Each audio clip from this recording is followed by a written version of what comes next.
Okay, so thank you very much for having me here and for the invitation. I'm really delighted to be here and to share today with you my thoughts and my ideas about why design would be and is actually so important in the education today.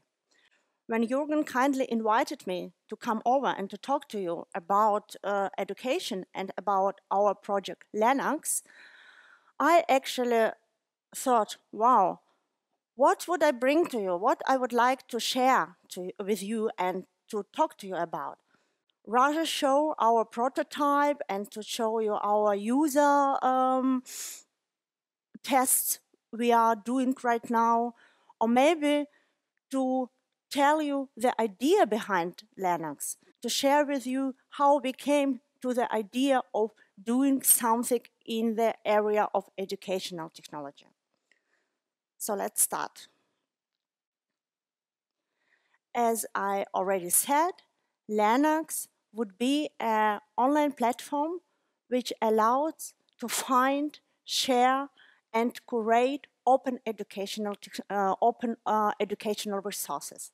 So today, I will tell you about what open educational resources are, why they matter, and what design has to do with it. But firstly, let me shortly introduce myself. I'm a product and service designer with a background in corporate design. So I've been working as an art director for different institutions, museums, and designing exhibitions till I came like 7, 8 years ago in the educational area.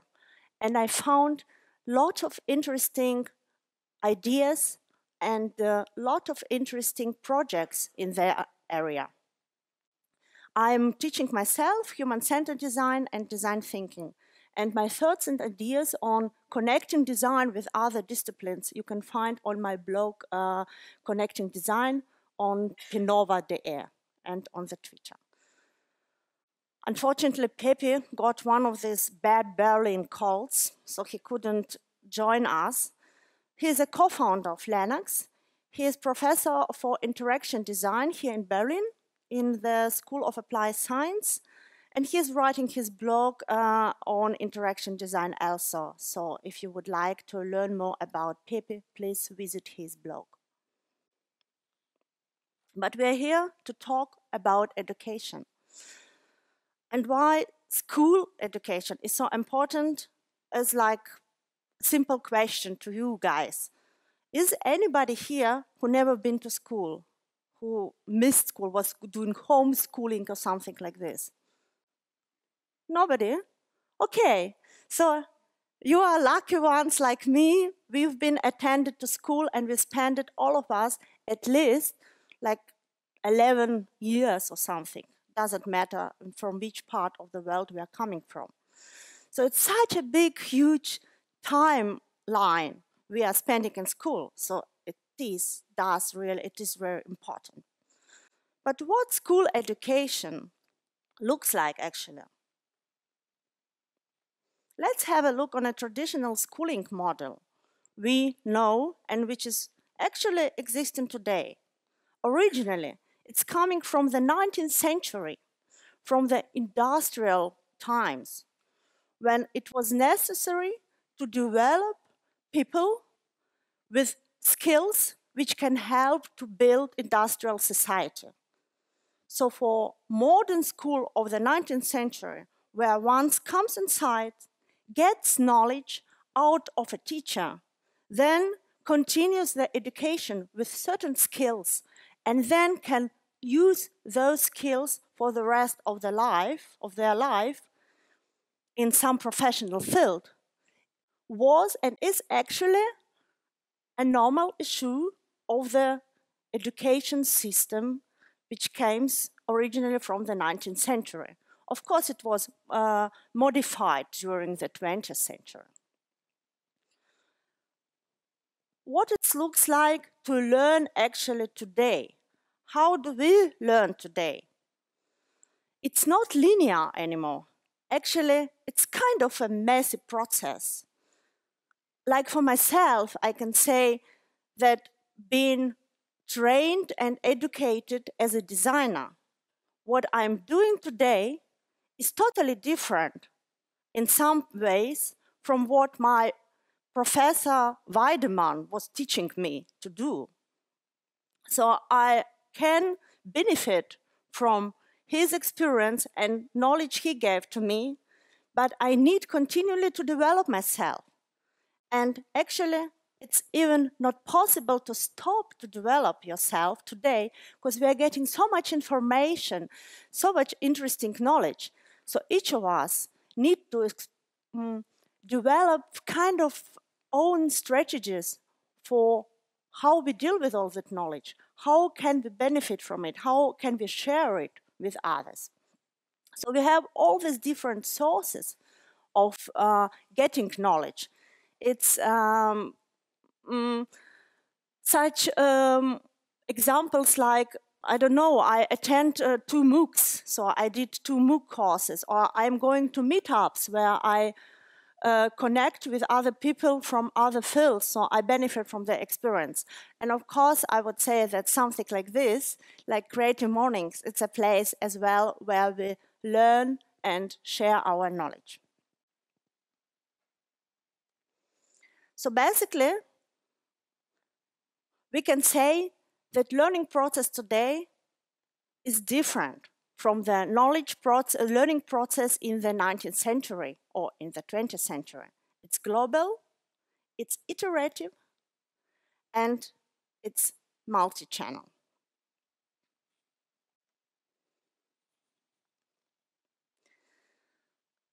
So it means that we need to transform the school and the education system from the industrial times to the digital age. So what does it mean? Well, I would say that the main question would be, how can we bring current cultural and political issues which are important for our society back to the school? So the gap between the school and real life would not be as big. And how can we prepare our children for professions of the 21st century? And actually, the funny thing is, we don't know even yet what these professions would look like. We cannot say it because the developing is so fast. But what we can do, we already can say which skills do we need even today. And I would like to just share some of our ideas on it with you. It's so-called 21st century skills. Okay, so if yesterday we were focused on tests, so do you remember like the situation in the school? Few days before the test, you're learning everything, and then you're writing the test, you pass the test, you forgot it all. In the future, and actually today, in the knowledge, just knowledge of right answers is just not enough, because there are different channels which can deliver us the information. Interesting is how to use this information in a creative way, how to combine it, to connect it so that something new, something innovative would appear. Next issue, this knowledge of individuals. It was always very important to write your test by your own. Do you remember that? Don't be a copycat, write, don't look what someone sitting next to you is writing or doing. Think for yourself. It's what my teacher was always telling to us. Is it like this in real life? when we are now walking together and we are going somewhere behind the school, thinking and walking, being creative in a group, it's very important. And we cannot start early enough to teach our kids to walk and function in team. Of course, teacher was the main source. So every time we wanted to get some information or we were getting knowledge, it was a teacher in the class who was delivering us this knowledge. Another day, I had this very nice conversation with an English and German teacher from Hamburg. And he said to me, well, today, if I'll make a mistake, telling something wrong, or like being unsure, the kids would immediately check it, like online. They go online and they can see if I made a mistake or not. What's totally okay with me, he said, because I don't want to be the one who gives them the right answers. I want to be the one who learns them how to find the right answers, how to connect them. I want to be their coach. So there is a media diversity and different channels which we can use, and our children must learn to use these channels. And of course, locality. Learning is not something which happens only in the school. So you go inside, you learn something, you go outside, adieu. It's not like this anymore, because learning begins a process, is a lifelong process. And through this multi-channelly, it's actually happens that the borders between informal and formal educations are getting melted. So learning is a lifelong journey. And it's something what children must know when they are starting to get education. So it means that everything what we know about education today would be changed, and it is actually in change. So a lot of things happening. The role of school, of teachers, parents, new learn models are coming. And if you look like worldwide on the developing of education system and curriculums, you will see a lot of new ideas happening and going around. So what we at Learnex did and what we are passionate about is to ask the question, with which teaching materials can we support educators with giving 21st century skills into this classroom?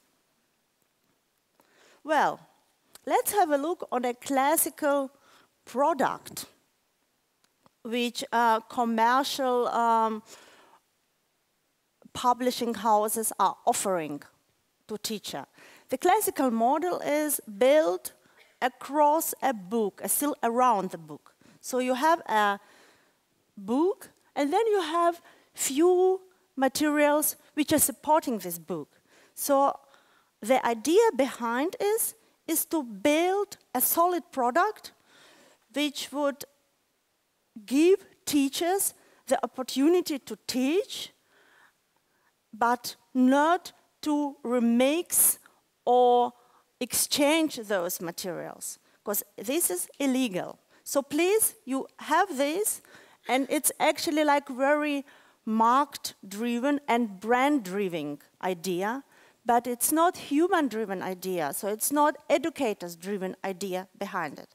So what actually happens is that teachers and educators, they're still copying and remixing these materials, and they're producing a lot of their own materials, so to meet the individual needs in their classroom.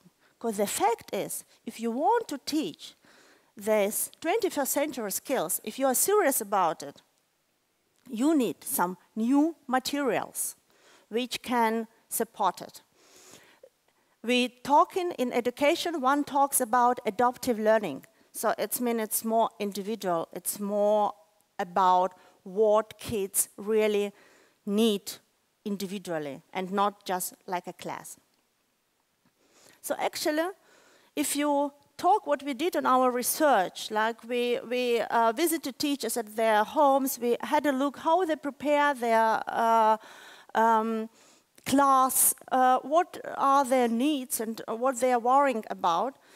And we found out that a lot of them, even having all these beautiful books and less beautiful books and all these online materials, they're sitting down in the evening and they're saying, well, I have there this girl in the class and I have this guy and they are so different, their needs are so different.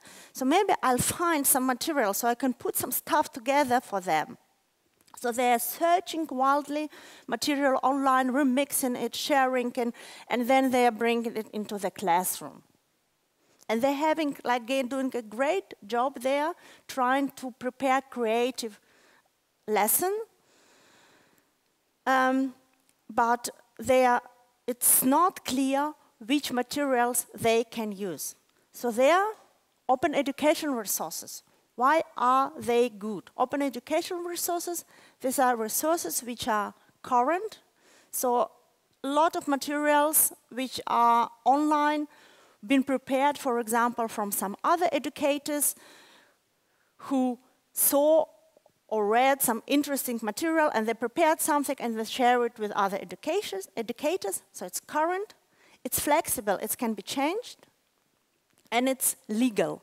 So mostly they are under the common license, so one can really use or reuse those materials.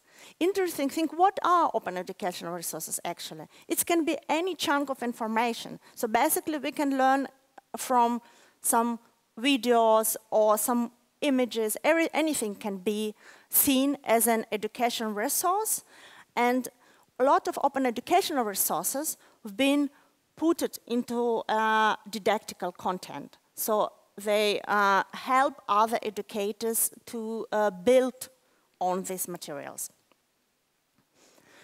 And this is an interesting thing. This little small chunk of information can help teachers with something what they are actually passionate about creating adaptive and interesting lessons.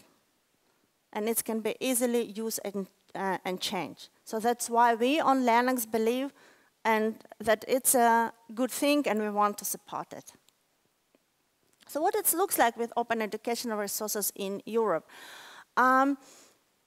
It's a huge worldwide issue, and open educational resources have different goals, say in African countries. But in Europe, it's important to bring new ideas and new information to the school.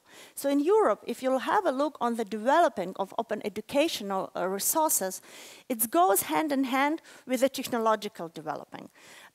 Like in England, in United Kingdom, there is a big, big government and government support towards open educational resources. The same in Scandinavian countries, where government supported technological development, and in the school they brought a lot of technology in the classroom. They gave a lot of technology to schools, and they said, okay, it's only logical. We need now to have open educational resources so our teachers can use those and change those towards the needs and interests in the class. And then we have in Germany, we have in Germany very good situation in the moment. Few things change already. So this image, I put it in and I sent this image to you, Jürgen, but then I thought, I wish I would have much more of these green bushes there. Because we have already few really good initiatives, but they are all not from policymakers. They are not from up. They are like top-down initiatives. So what happens in Germany in the moment? That a lot of museums, libraries, archives, they are digitalizing their archives, and they are bringing, okay, we'll stay here, and they are bringing those materials online, publishing them under commons, under public domain license, so educators, teachers can use them. And then we have a lot of different small initiatives, private initiatives by teachers or schools which are putting open educational resources online too. So I just would like to show you some of them. So you just have a look. So you have like, these people are doing like a great job translating, putting stuff together, sharing their knowledge, and then you have like everybody. But if you ask teachers to look for them, and if you have a look what the way they're Googling, like remember that lady with her laptop being tied, sitting with her laptop looking for material. When the teacher starting to look for something on the search agents, like Google, yeah, of course, the quality of Google search is different from the quality the way teachers are looking for something. So to find something online is not easy. So you have like a, say like this top 10 ranking of Google. So you need to go in each of these, you need to have a look on each of this link, find out if it's something fits you or not, then go back, go to another on another homepage in another collection, go through there, understand the logic behind it. It takes really time, so the teacher's getting really frustrated. They are saying, okay, in this time I could easily do something by myself, by searching. The second problem is, and there comes this diversity problem. The one hand, teachers, educators want to have diversity. They want to use videos, interactive stuff, they want to use sound in their lesson. But then they don't know how you combine them, how you put all these little pieces together, these different formats. It's not as easy. So they're starting to, I don't know, to use bookmarks, trying to put it down into the Dropbox. It's all very intuitive and difficult to manage. So you see, is it not like a design package of stuff one can do to help people to lose these problems? Yeah, so it's where our approach is. So while we at Linux said what we want to do is to help educators to use in creative and intuitive way all these potentials which we have online already. So on Linux, one would find, organize, create, and share open educational resources online, and be possible to create small units, teaching units, and to share it with colleagues and with their students. So as I already said in the beginning, my goal today was to explain you why we at Linux got so passionate about educational technology and about open educational resources. And we believe that design can help a lot with solving all these difficulties which educators and schools do have with using new technologies and using these resources for educational purposes. So we think that such quality services as with finding, organizing, curating, creating and sharing is something where we designers or creative people can really bring our ideas and help a lot. Yeah, so it's where we are. Thank you very much, and let's learn together. If you would like to support us and would be interested in maybe reading our blog, it's already online. If you would like to tell us more about your experience, please let me know.